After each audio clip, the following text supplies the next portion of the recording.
Companies are doing mass layoffs while complaining about not being able to find enough employees. Some workers are min-maxing the system by working multiple full-time jobs at the same time, while others need to work hours of unpaid overtime at just one job. This is not to mention that the gig economy is consuming entire sections of the workforce. The 9-to-5 was created by American labor unions in the 1800s and became mainstream over 100 years ago, when jobs looked like this and this.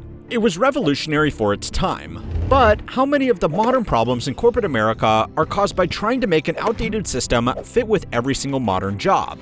To the U.S., 8.4 million people in the nation are working multiple jobs. 850,000 jobs. Wages went up for American workers. Instead, they're working multiple jobs. It's called being overemployed. And one part-time, but I need both of them to pay my bills every month, my rent and groceries, so just working all the time. A report by the management consulting firm McKinsey & Company found that 2/3 of the average human's wealth is in the work they can do over their lifetime.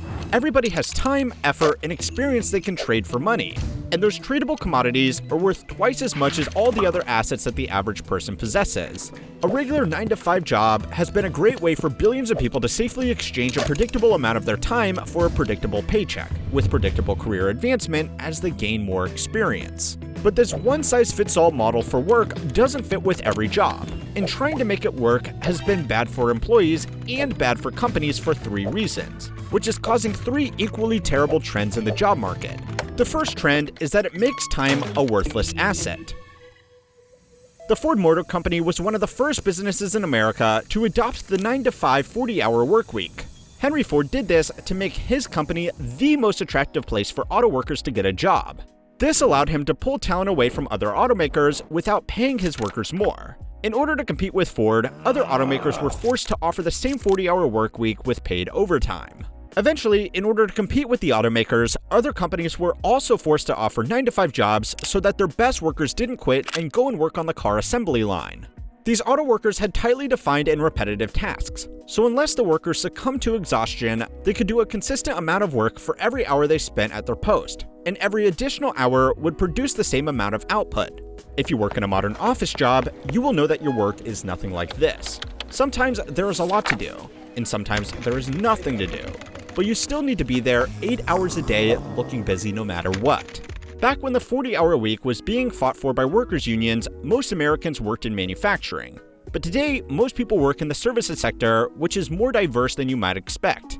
Unless you are working on a farm or in a factory, you are a service worker, and your job could be anything from making strategic corporate decisions to making coffees. Clearly, these jobs are very different, and should have a different schedule, but most of the corporate world has tried to make the 9-to-5 fit all jobs.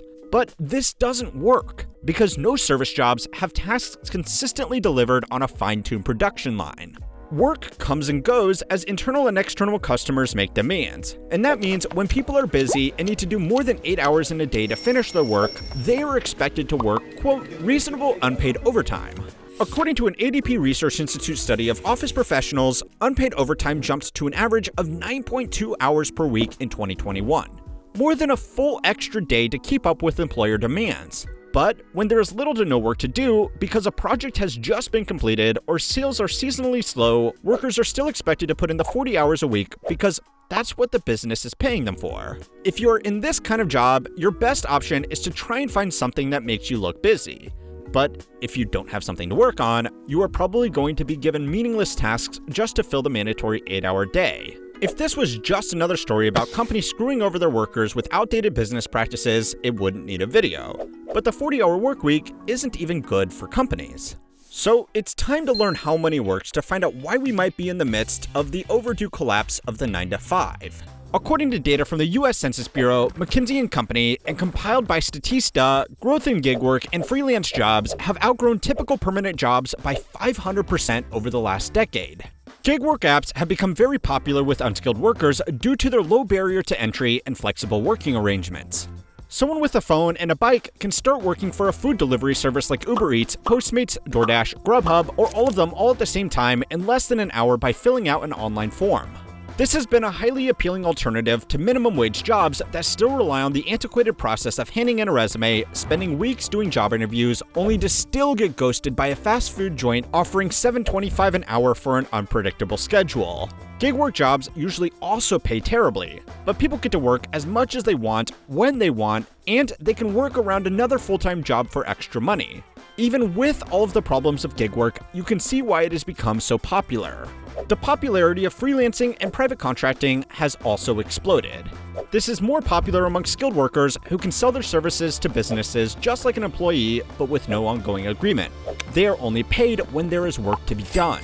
Private contracts are usually an agreed-upon price for an agreed-upon outcome, like $10,000 to build a company website, but they can also be billed hourly for roles like security, administrative assistants, or on-demand workers. According to a report by the management consulting firm Oliver Wyman, healthcare workers have been one of the fastest-growing groups of workers ditching typical permanent roles in favor of working as private contractors. On-call nurses, doctors, and hospital support staff already work unpredictable hours, so they don't sacrifice much by working as contractors instead of a direct employee. According to the report, some nurses have elected to work in the temporary staffing market so they can take on fewer hours, as mental health has become a top priority for workers in the industry. Private contractors in all industries are usually paid more for their time than permanent employees because the business only pays for the hours of services they actually need, which means most of the time their total out-of-pocket will be lower. With mass layoffs dominating the news cycle, people are also finding out the hard way that if they work in an at-will employment state, their 9-to-5 doesn't give them much security anyway. So, workers at all skill levels are seeing they can make more, and businesses are realizing they can cut down on expenses by doing away with the rigid 9-to-5 workday, which is the second reason it's slowly becoming a relic of corporate history. But the death of the 9-to-5 is not going to be a good deal for everybody. Unfortunately for now, businesses are going to be the biggest winners out of this shift, even if they have to pay their contractors and gig workers slightly more per hour. The first loss is benefits. If you work as a private contractor, you are becoming your own boss, which means that even though you are making more money, there is overhead that you become responsible for.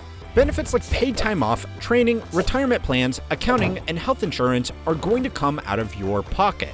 Health insurance through a regular employer is normally far more affordable than private options. For gig workers, this can be especially tough because health insurance premiums for people who ride motorized scooters through late-night traffic to deliver food to people's homes is simply unaffordable on the income of a delivery driver. Even if you are doing highly skilled contracting, if you don't manage these expenses carefully, you will end up with less in your pocket than if you just stuck with a regular permanent position. And your loss is their gain. According to a survey conducted by Forbes, small and medium enterprises were hiring more contract workers because it simplified their accounting and reduced the ever-increasing expenses of human resource management. It's not just small companies either. According to CNBC, contract workers have outnumbered direct employees at Google and other large tech companies since 2018, and the ratio became even more skewed during COVID. Google already has large human resources and accounting departments, so they are pursuing contract work for two other reasons. The first is that the most talented engineers have realized that they can make more money working off one-off projects for lots of companies than they could by being a full-time employee with just one company. The demand for talent during the good times meant that these companies just had to pay what these top engineers were asking. Some highly specialized engineers could bill up to $10,000 an hour for their work to these companies. Even for a company as rich as Google, it was better to pay them only for the hours. They really needed them, instead of paying them millions of dollars a year as a permanent salary for the odd project where their skills would be needed. The second reason is that during bad times, like right now, getting rid of contractors doesn't count as layoffs, so companies can easily cut expenses without technically laying off any staff. Big layoffs signal to investors and other employees that the business is in a bad shape, and that they would be better off investing their money or building a career somewhere else. There are three groups that are really going to benefit from the death of the 9-to-5. But their gain is all at the expense of one big group that statistically you are a part of, the regular workers. Entry-level workers who can get gig work are not paid well, but they weren't paid well in minimum wage jobs either. They have just gained some flexibility to work when they want. High-skilled workers who can move to contract roles can make a lot of money by working for the highest bidding company. They only lost the idea of job security that never really existed for them anyway. Companies are also taking full advantage of the death of the 9-to-5 by cutting down on their biggest expense center. The losers are regular workers right in the middle who are in roles that can't be gigified but aren't in demand enough to be contracted out. The fixed expenses of operating as a contractor, health insurance, business licensing, accounting, and everything else means it's only worth it for people earning well over the average wage. If you are earning $60,000 as a permanent employee, you would have to charge $80,000 a year as a contractor to break even. And not many businesses are going to pay that $20,000 premium for a standard job.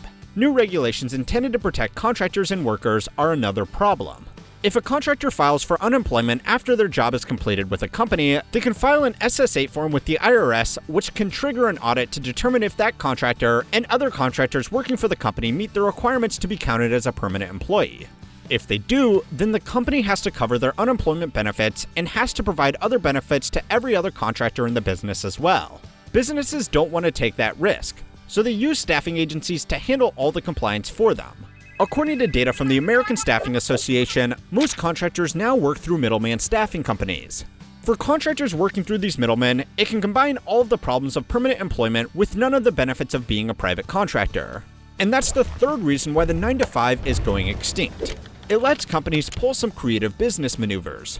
The aged care industry has been one of the biggest victims of this shift. Go and watch my latest video on the deadly monetization of nursing homes to see how contract staffing is being used as a tool to maximize returns on a failing business model. As someone who's done contracting work time to time in the finance space, I will be writing an article on how to make the most out of these risky roles over on my totally free email newsletter Compounded Daily. So make sure to sign up at the link below to keep on learning how money works.